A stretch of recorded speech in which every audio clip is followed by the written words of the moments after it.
fabled world of make-believe is often a world of magic and wonder, a world of witches and warlocks, heroes and villains.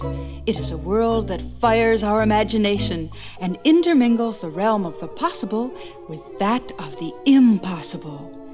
It is a world we turn to again and again. Once, in such a world, there lived a youngster who was unlike any youngster who ever lived. This story is about his adventures, the adventures of Tom Thumb. Long ago, there lived a very poor peasant woodsman and his wife. They had a hard, difficult life, working together to make ends meet. They worked from sun-up to sunset. Their needs were small, and they asked for very little. Only one thing was lacking in the lives of Jonathan and Sarah. They had no child. They longed for the day their modest little cottage would be filled with a child's laughter, their own child's laughter. They waited, they hoped, and they prayed. Sarah, tell me what the good doctor said today. Is there a chance?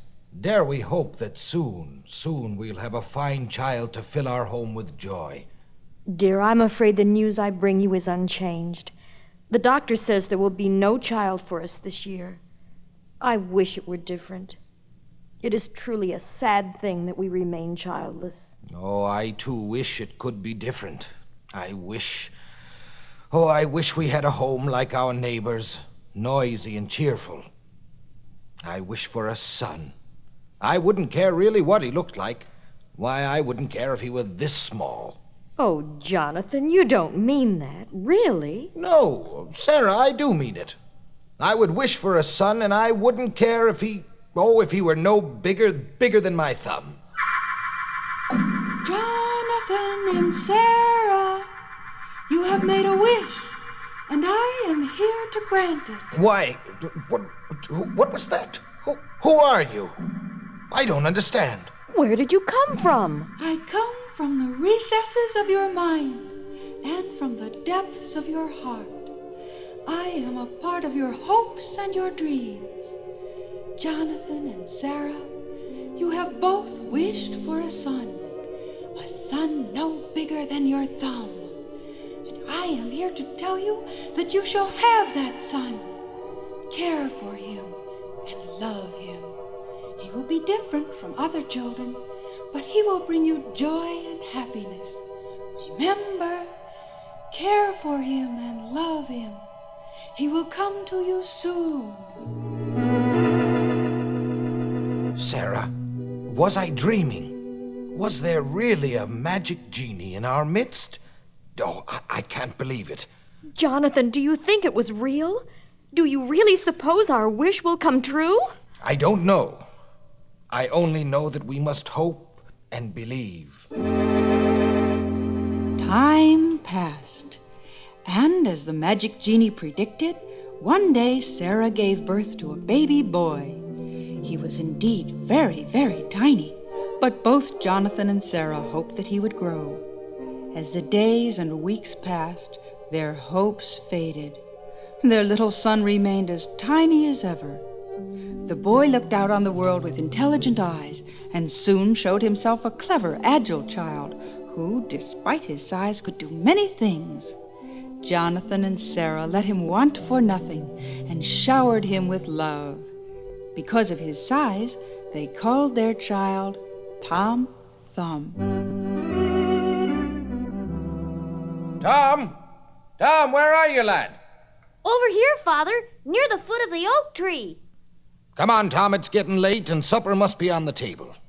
Here, boy, climb up on my shoulder and we'll make our way home. Father, I wish you would let me help you in your work. Really, Father, I could be a big help. Oh, Tom, what could you do now, son? You're so tiny and helpless. Well, Father, for one thing, I could bring the wood cart after you into the forest. Son, you're so small. You're no bigger than my thumb. How would you hold on to the reins? That doesn't matter. If Mother will harness the horse, I will sit in his ear, and tell him where to go. Please, Father, please say you will let me try tomorrow. All right, son. We'll try it tomorrow. We'll see if you can bring the cart to me in the woods without anybody's help. Oh, you'll see, Father. You'll see. I know I can do it. The very next day, Tom Thumb's mother harnessed the horse and set Tom in the horse's ear. Anxiously she watched as her tiny boy called out to the horse and began to guide it through the forest to meet her husband. Careful, Tom. Don't get lost, and be sure you and your father are home in time for supper. Don't worry, Mother. I know what to do. See you at the supper table. Bye. Bye, Mother. As Tom shouted instructions to the horse, two strangers came upon the scene. Both stood there stunned as they watched a riderless cart moving along the road. They heard a driver calling out, but they saw no one. As the cart moved along, the two strangers followed in amazement. Ray, if you were not here with me, I would swear I had too much to drink. I wonder where that voice is coming from. Jack, no one would believe us, but I could swear the voice is coming from the horse. The horse? Oh, but no, it can't be from the horse. It's a trick, I tell you. A trick. You'll see. If we stay behind far enough and follow the cart, we'll learn what the trick is. Shh! Look, the horse is turning into the clearing up ahead. Jack, look. A woodsman is running toward the horse. Tom! Tom, my boy, you did it! Why, you did it just as you said you would. I knew I could do it. I knew it. Where are you, son? Here, just on the edge of the horse's ear. Come on now, jump out on my hand. Ready. Here I come. Am I in time for the loading, Father? Just in time, my boy, just in time. I'm very proud of you, son. You've shown me you really can be of some help. Ray, I can't believe my eyes. A boy no bigger than my thumb, but how can that be? I don't know the answer to that, but I'd like to get a closer look. Can we move up a little closer? Wait, hold it. I have an idea. Follow me. Hold up there! You, woodsman! Kind sir! Quick, Tom, I want you to hide again in the horse's ear, and don't you say a word. I don't know who these strangers are that are approaching us. Sir, I wonder if you can help two lost strangers to find their way. We've been trying to find the path again to the main road. Could you help us? Well, sir, it would be a little difficult for me to explain the way. However, I could show you the right path as soon as I've completed my chores here. Sir, we would like to wait. However, it's important that we move on and get back to the road again. Could you leave your chores? We will make it well worth your while. Say 2 gold sovereigns? Let me show them the way, Father, while you finish your work. I could find the path and earn the money. Hey, where did that voice come from? Why, it sounded, sir, as though it came from the horse. I'm here in the horse's ear. My name is Tom. I can hardly believe what I'm hearing. Come out there, Tom. Here, on my hand.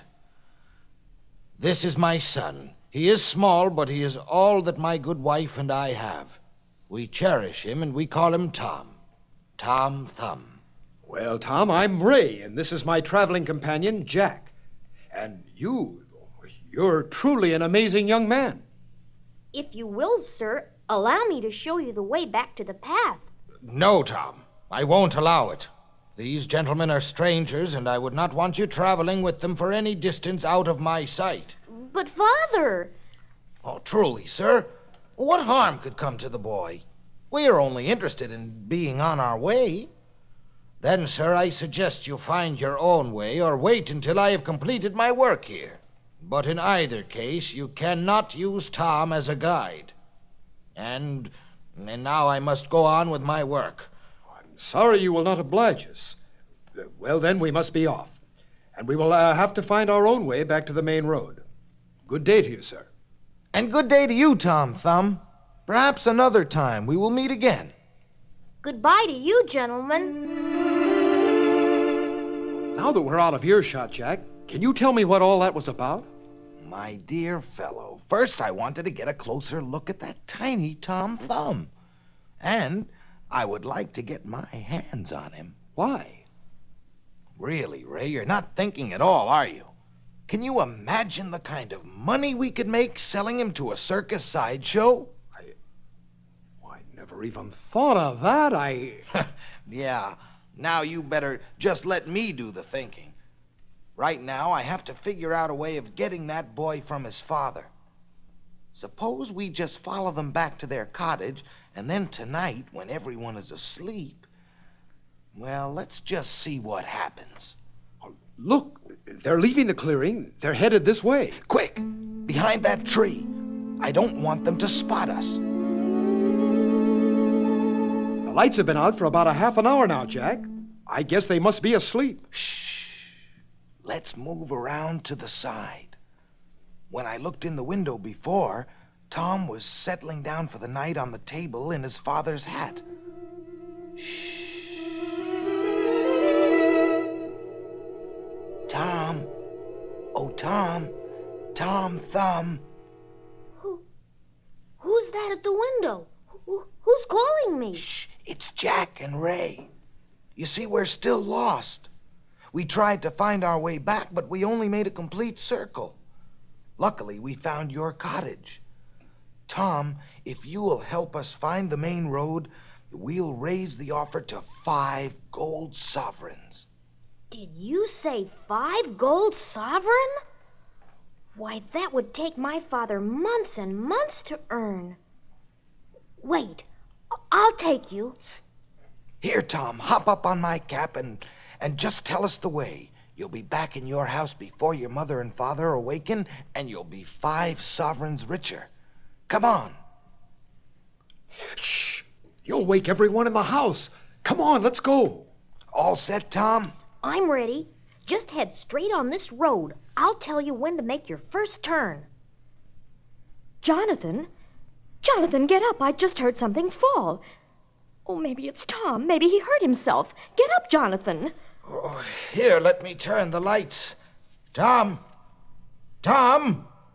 Tom, are you all right? Sarah! Sarah, come quick, it's Tom. He's gone. Tom! Tom! Oh, Jonathan, where could he be? Oh, my tiny, poor, helpless boy, where could he be? Jonathan, you must find him. He's all we have, and we waited so long to have him. Now he's gone. Quick, Sarah. Hand me the lamp. Tom? Tom? Tom? Tom Thumb! Tom